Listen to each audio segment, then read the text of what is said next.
Bismillahirrahmanirrahim. Assalamualaikum warahmatullahi wabarakatuh. Saya Mariadi. Dalam video kali ini saya akan memaparkan hasil paper mata kuliah pedagogik olahraga dengan materi karakteristik guru aktif dan siswa belajar dilihat dari sudut pedagogi. Karakteristik menurut istilah adalah sebagai sifat manusia pada umumnya, di mana manusia mempunyai banyak sifat yang tergantung dari faktor kehidupannya sendiri.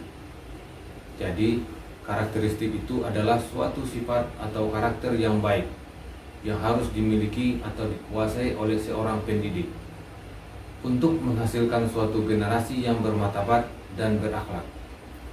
Guru secara etimologis sering disebut juga dengan tenaga pendidik.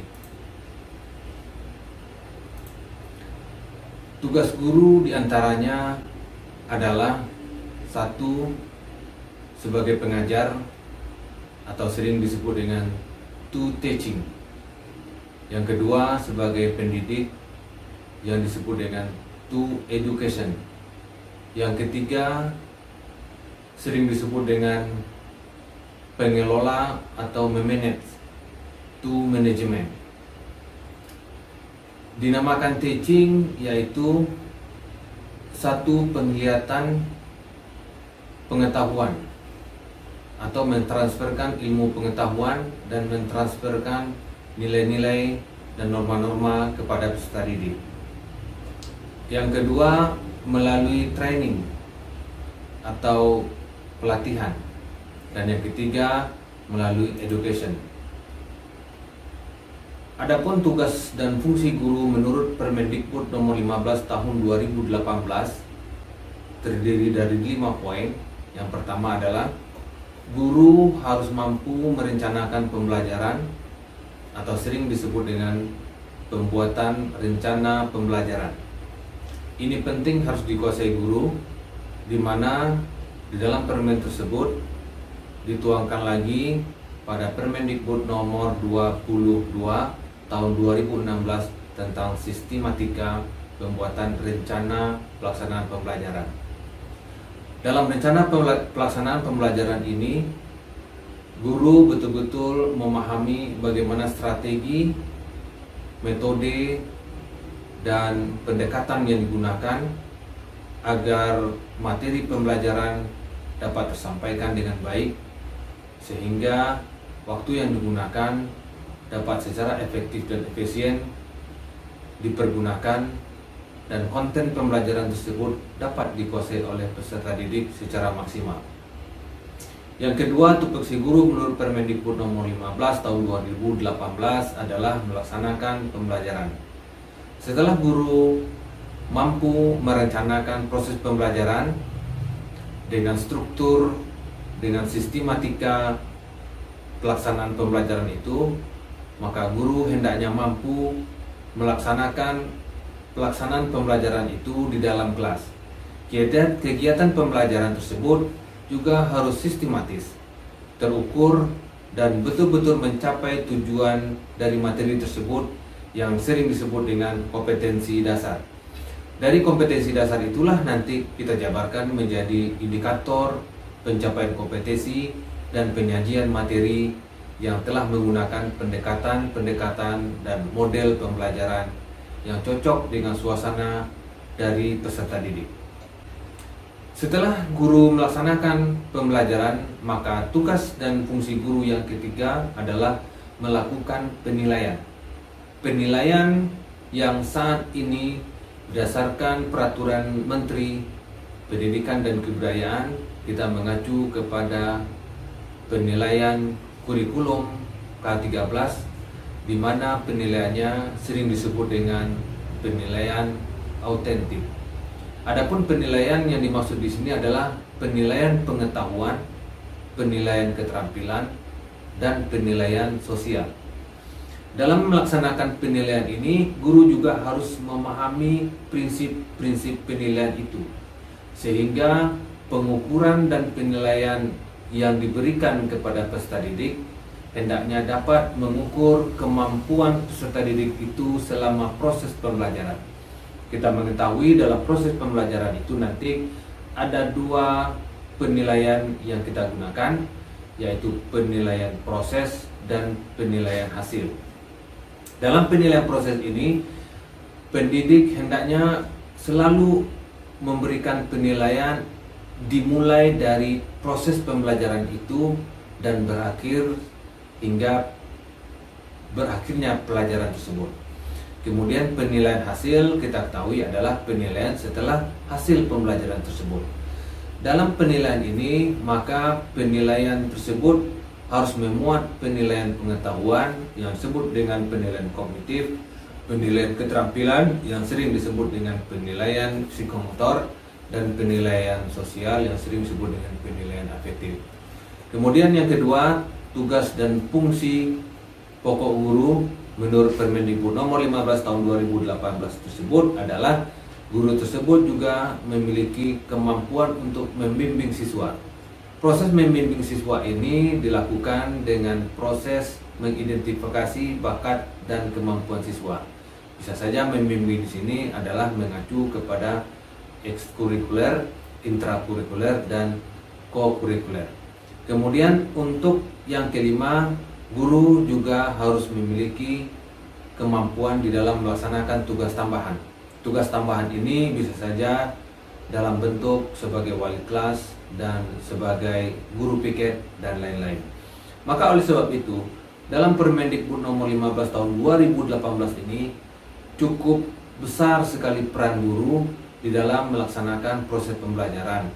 Dan ketika guru tidak memahami tentang bagaimana cara merancang, melaksanakan pembelajaran, melakukan penilaian, melakukan pembimbingan, maka harapan dari tujuan pendidikan itu agak sulit diraih. Berikutnya, kita mendefinisikan apa itu pedagogik. Pedagogik itu adalah ilmu mengajar. Pedagogik sebagai ilmu mengajar biasa dipelajari oleh setiap orang yang berkecimpung di dunia pendidikan. Sebagai sebuah ilmu mengajar, pedagogik akan terus berkembang. Orang yang mempunyai bakat mengajar secara pedagogik harus memahami pedagogik. Agar tujuan pembelajaran tercapai, bakat atau seni mengajar saja tidak cukup tanpa dibarengi dengan penguasaan ilmu dari pedagogik tersebut. Seorang guru harus memahami prinsip-prinsip belajar yang berbasis kepada pedagogik bagi peserta didiknya. Agar tujuan pembelajaran tersebut berhasil, setidaknya ada 4 hakikat pendidikan yang harus diketahui oleh seorang guru dalam konteks proses pendidikan atau pedagogik itu. Yang pertama adalah hakikat manusia, yang kedua adalah hakikat anak, yang ketiga adalah hakikat pendidikan, yang keempat adalah hakikat proses pendidikan. Nah, keempat konteks hakikat tersebut harus dikuasai oleh seorang pendidik di dalam memulai kegiatannya di dalam proses pembelajaran tersebut. Karakter guru aktif dan siswa belajar menurut pedagogik adalah ciri-ciri orang yang memiliki pendidikan formal dan menguasai berbagai teknik dalam kegiatan belajar mengajar seperti yang tadi saya jelaskan di atas, serta menguasai landasan-landasan karakteristik guru yang profesional. Adapun karakter guru yang profesional sebagai berikut. Yang pertama, sebagai pendidik kita harus menguasai kurikulum. Kurikulum itu betul-betul kita kuasai. Apalagi sekarang ini kita masuk ke dalam kurikulum belajar merdeka yang sebelumnya kita kenal dengan belajar kurikulum K13 atau kurikulum nasional. Nah, dengan menguasai kurikulum ini hendaknya peserta didik dapat memberikan pembelajaran yang nantinya dapat dikuasai oleh peserta didik berdasarkan yang sudah digariskan dalam kurikulum tersebut. Nah, kemudian yang kedua adalah menguasai materi semua mata pelajaran tersebut.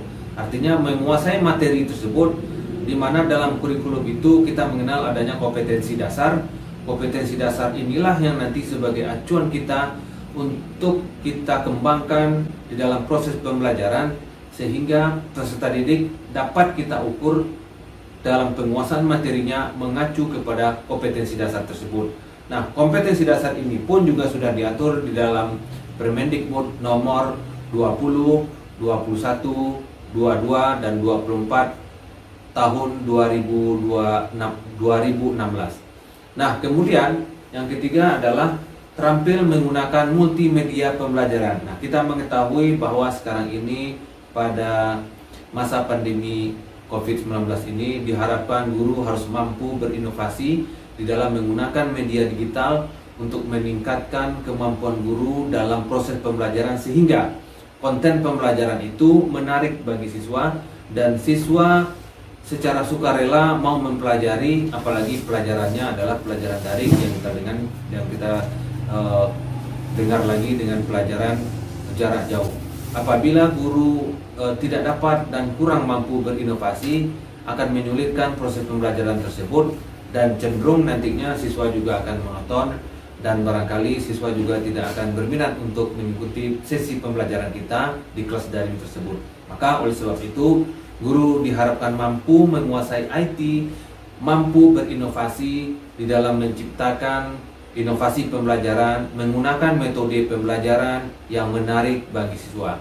Nah, kemudian yang keempat adalah memiliki komitmen yang tinggi terhadap tugasnya. Sebagai pendidik, kita harus memahami bahwa yang kita hadapi adalah manusia.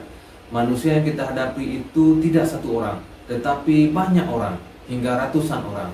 Di dalam satu kelas saja kita akan berhadapan dengan 35 orang siswa.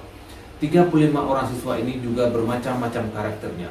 Maka guru harus ikhlas, guru harus mampu menempatkan dirinya sebagai orang tua, sebagai sahabat, sebagai teman yang bisa mengayomi siswanya, sehingga siswanya tadi bisa mengikuti proses pembelajaran dan bisa mengikuti setiap kegiatan yang disampaikan oleh guru tersebut.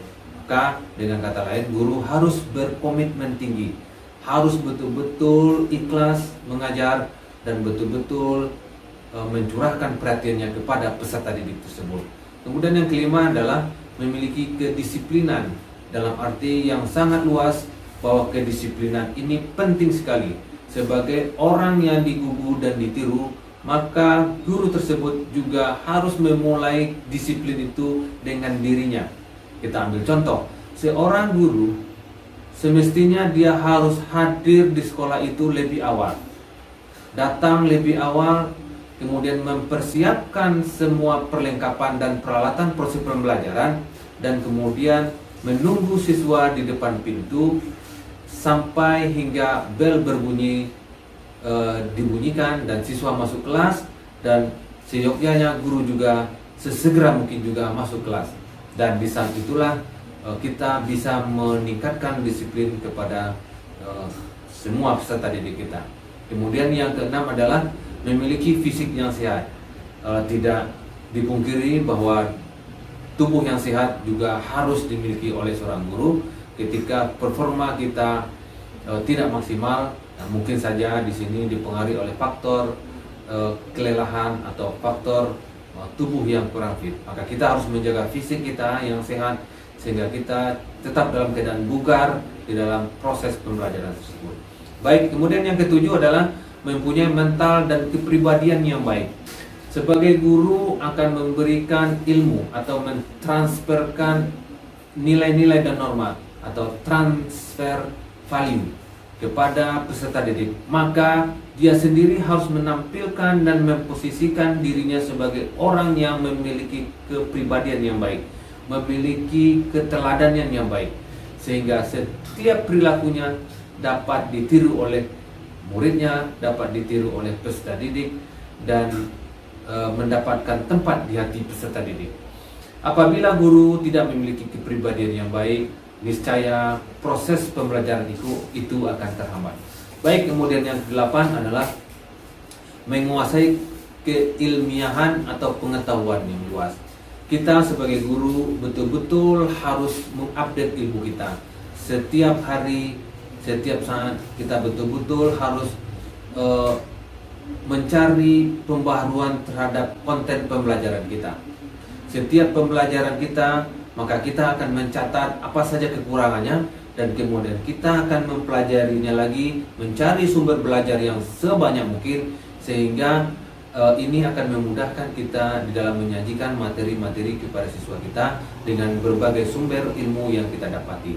Maka oleh sebab itu, tingkatkanlah keilmuan kita dengan sering-sering mencari, membaca di dalam media massa ataupun buku-buku ataupun di YouTube ataupun di Google yang saat sekarang sudah tersebar luas. Baik, kemudian yang ke-9 adalah mempunyai keterampilan yang baik ketika melakukan proses pembelajaran. Nah, keterampilan ini berhubungan dengan bagaimana kita melakukan skenario terhadap kegiatan pembelajaran kita. Nah, keterampilan ini akan kita laksanakan dalam proses pembelajaran sehingga tujuan pembelajaran itu dapat tercapai. Nah, ketika guru telah memiliki karakteristik guru yang profesional tersebut, mudah-mudahan siswa di dalam proses pembelajaran juga tidak akan memiliki kesulitan, dan siswa juga akan terlibat aktif dalam proses pembelajaran. Guru yang profesional akan mengajak siswa yang aktif dalam belajar. Aktif siswa terlibat dalam proses pembelajaran. Biarlah siswa yang menemukan konten pembelajaran itu, memecahkan sendiri, dan kemudian menemukan jawabannya, sehingga proses penyajian materi itu dapat dikuasai oleh peserta didik. Demikianlah pemaparan video tugas pedagogi ini. Mudah-mudahan tugas ini dapat memberikan pencerahan kepada kita semua. Terima kasih atas perhatiannya. Wassalamualaikum warahmatullahi wabarakatuh.